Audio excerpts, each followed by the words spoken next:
Welcome back to Castle Football Channel. Appreciate if you watch the whole video. English practicing when analyzing the games. The first match is gonna be fascinating with the uncrowned king Netherlands against Sweden, with the terrifying Nordic beast Gyökeres late. I strongly believe that the great forward, the king of the Sweden, Mr. Gyökeres, is gonna have a 10 out of 10 performance tonight. But when it comes to the result, I'm leaning towards the Netherlands. That's something for sure. Cause here's the reason.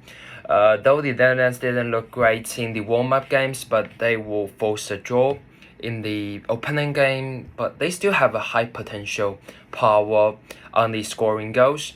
Cause like their forwards, Marlon and Cody Gakpo, are actually great players, but they didn't perform well in the warm-up games, like against the Algeria. And with the historical defenders like Virgil van Dijk at the back and Sweden's shaky defensive work, you can see when in the warm-up games they are against the Norway, also the Tunisia, actually the same. We need to bet Marlon isn't gonna lose his head in the match, and Cody Gakpo finally wakes up too. Next, a tight game, Germany facing Ivory Coast. Simple match, both teams would be happy with the draw, and Germany's attacking isn't deadly and their defense has been pretty much average.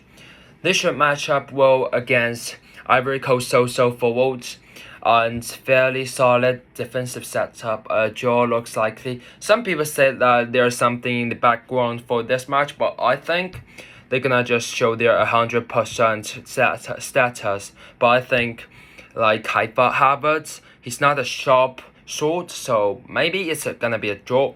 And the third match seems a huge gap on paper, but one warning.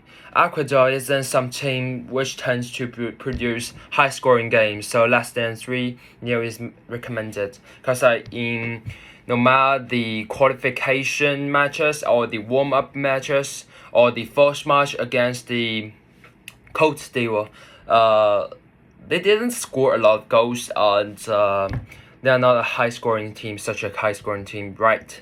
And the last match is pretty much tricky, as we all know. Back in 2022 Qatar World Cup, Japan beats strong opponents like Spain and Germany, though with some luck and referee support. But I think they can't lose to Costa Rica at that time, but they actually did it. So honestly, we don't know which kind of version Japan will show up.